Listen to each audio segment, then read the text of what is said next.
What follows is an essay about George Orwell's Animal Farm.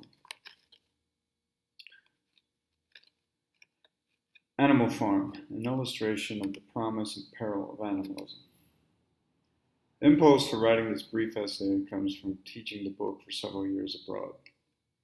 In my simple observations about the work, I've employed a medical analogy, whereby old Major is a social physician. His patient is the ailing but equally oblivious population of farm animals, and the illness is the daily life on that farm, ruled by Mr. Jones. This analysis of Animal Farm follows a therapeutic progression from a diagnosis, a prescribed therapy, to a description of a state of health that should follow if the treatment is followed. In this respect, I'm only pointing out how Orwell uses old Major to dramatize Karl Marx's critique of the struggle between owners and workers. But Orwell goes further. Aware that, to quote Nietzsche, convictions are more dangerous enemies of truth than lies, Orwell puts aside whatever his sympathies with the workers might be. He critiques the idea that all animals are equal. First, he shows the failure of this idea, and then presents reasons why equality among all the animals might not be all that desirable. In doing this, Orwell displays an intellectual courage that is rightly admired, but perhaps all too seldom imitated. Diagnosis. What old Major offers the other animals is a diagnosis of the exploitation and unfairness that infects daily life on the farm. He states, "We are born. We are given just so much food as will keep the breath in our bodies, and those of us who are capable of it are forced to work to the last atom of our strength. In the very instant that our usefulness has come to an end, we are slaughtered with hideous cruelty." Old Major educates the farm animals, making them aware that this is unhealthy. The animals are forced to work, doing the most burdensome work, to exhaustion, and in return they only receive just so much food as will keep the breath in them, so that they can continue to work. As old Major understands life on the farm, work is the primary measure of value for most animals. And the very instant that our usefulness has come to an end, we are slaughtered. Even at the end of a lifetime of loyal labor on manor farm, animals don't get to enjoy retirement. Instead, they are mercilessly eliminated. Old Major assures Boxer that no animal is immune to this outcome. He says, "The very day those great muscles of yours lose their power, Jones will cut your throat and boil you down for the foxhounds." As with any good doctor, old Major knows that it isn't enough to correctly diagnose the ailing patient. The treatment must cure the illness. Treatment. To treat the pandemic injustices of Manor Farm, old Major prescribes a therapy of rebellion. Speaking to the animals gathered in the barn, old Major says, "Work night and day, body and soul, for the overthrow of the human race. That is my message to you, comrades. Rebellion." A reader might ask, why do the ills of Manor Farm have to be treated by the severe remedy of rebellion? Any increase in animal rights is a decrease in Jones's control. Any further sharing out of resources diminishes profit for Jones. Moreover, not yet unified with the other animals by hunger, the individual animals pose no threat to Jones. The lone animal can't stand against the immediate punishment of being beaten or starvation. Divided, the animals don't have power. Without power, negotiation is impossible. Jones doesn't need to compromise, so why would he? People in Peril of power rarely like to share it. The only recourse the animals have, therefore, is to take and redistribute power through violent revolution. Old Major believes that this forceful redistribution of power on the farm will be the end of inequality. State of health. But having always experienced inequality, the animals don't know what equality is, so Old Major has to show them. He does so in two ways. He addresses all the animals by the revolutionary sobriquet of comrade. All the animals are comrades. Therefore, according to Old Major, all animals are equal. Old Major further shows this to be true with the power of the vote. Each animal has a vote. The donkey's vote is no less a vote than the horse's vote. The pig's vote is no more a vote than a sheep's vote. Simply put, a vote is a vote is a vote. All votes are equal. Consequently, all animals are equal. Yet readers must acknowledge this animal egalitarianism is only Major's hope for the future, and not quite the reality even under the rule of the pigs. Language is a measure of power, the breakdown of egalitarianism. Language is a measure of power on the animal farm. The pigs give the sheep their slogans: 4 legs good, 2 legs bad, and 4 legs good, 2 legs better. The sheep are incapable of coming up with their own slogans. They're illiterate and under the control of the pigs. The sheep mindlessly memorize and repeat slogans at the pig's behest.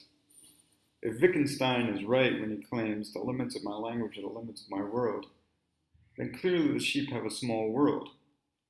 But even more revealing might be the application of Wittgenstein's idea to describe the relationships of power on the animal farm. The limits of language are the limits of power. It is therefore no accident that the sheep have the least language and the least amount of power, while the pigs have the most language and the most power.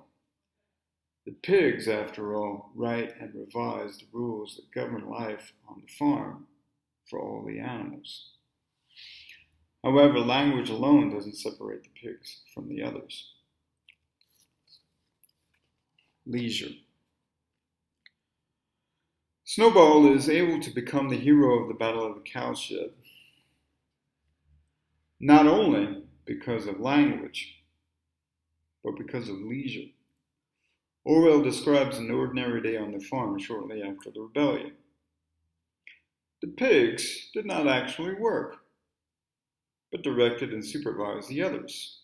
With their superior knowledge, it was natural that they should assume the leadership. The pigs do have language ability to a high degree above the other animals.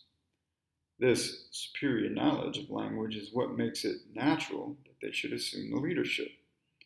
Of course, later Snowball clearly makes use of this superior knowledge of language by reading about the campaigns of Julius Caesar. Snowball's learning allows him to organize and direct the animals to defend themselves against the attacking humans. However, without leisure, even the most useful books remain unread. Therefore, it is not insignificant that the pigs did not actually work. When tired at night, the pigs are holed up in the harness room studying from books.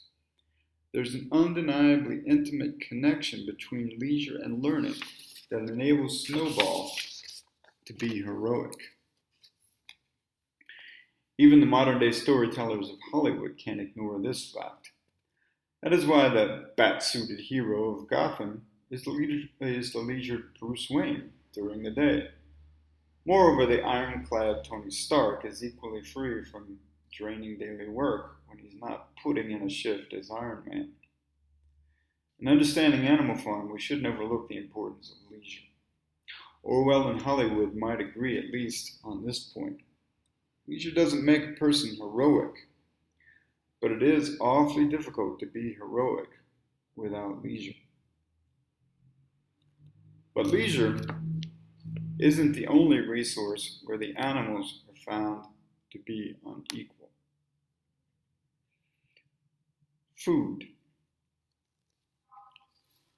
Food not only is the product of the farm, but it is also proof that the egalitarian revolution of animalism has failed. When the animals returned from a long day's work in the fields, they realized that the milk had disappeared. If life on Animal Farm were truly egalitarian, wouldn't each animal get a portion of milk? Of course they would.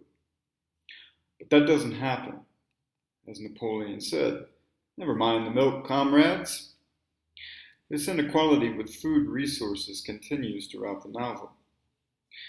Though the animals had assumed that the windfall apples would be shared out equally, they soon learned that all the windfalls were for the use of the pigs.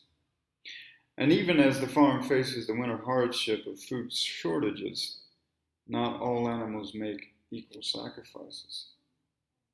All rations were reduced, except those of the pigs and dogs. There are many examples of inequality on the animal farm that result from power, greed, and the pig's preference for pigs over other animals on the farm.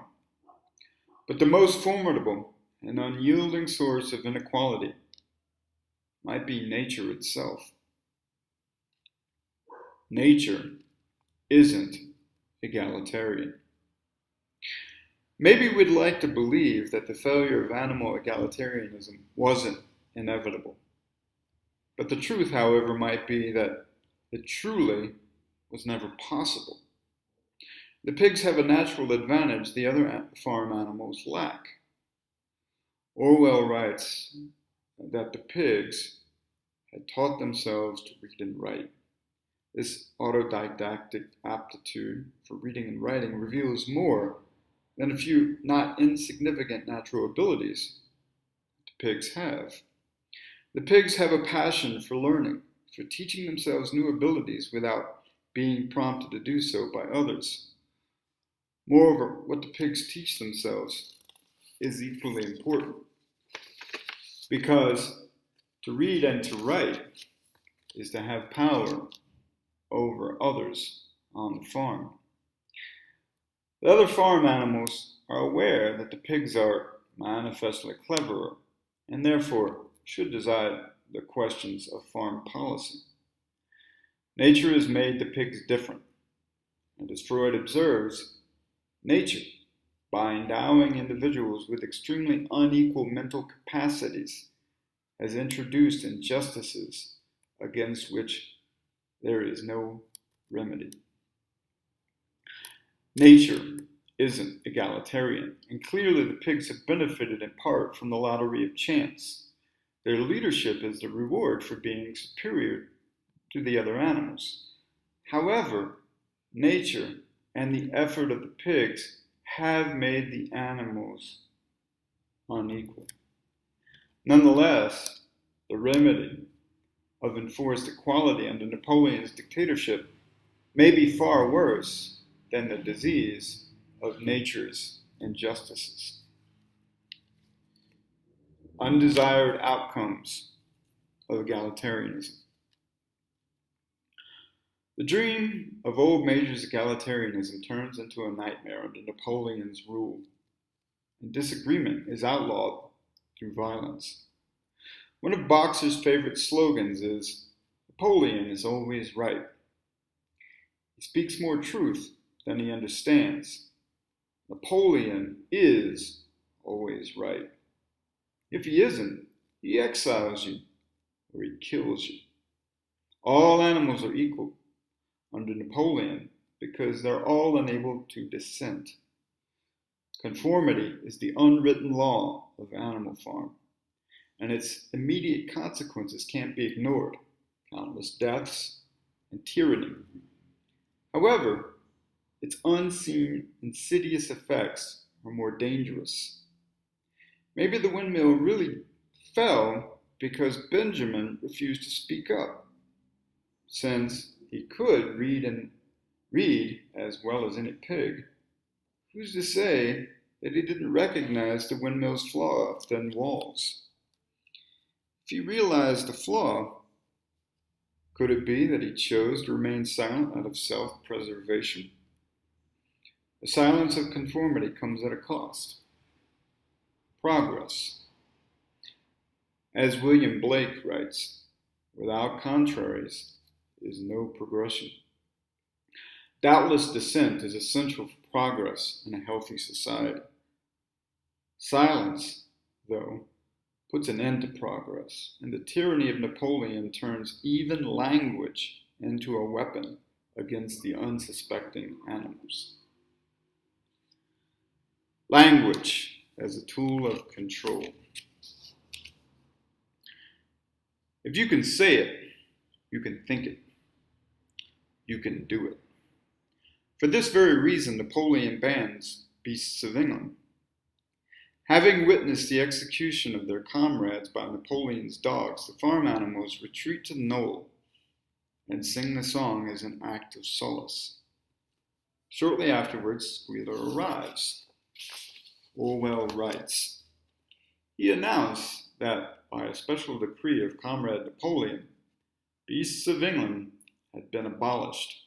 From now onwards, it was forbidden to sing it. The root of resistance is language. Rebellion can't flower without it. Beasts of England is a song of rebellion, but now that Napoleon is in control, he doesn't want rebellion. The language of rebellion makes rebellion possible. Language comes first. The idea exists in language, and only then is action possible. However, Squealer assures the animals that rebellion is no longer needed, because, of course, Napoleon doesn't want it. To kill the flower, Napoleon tears out the root. It's not that rebellion is now completed, as Squealer states, but rather that Napoleon has simply made rebellion impossible by eliminating its language. When the language of freedom disappears, slavery will be inescapable. My hope is that this essay has advanced the reader's understanding of Animal Farm.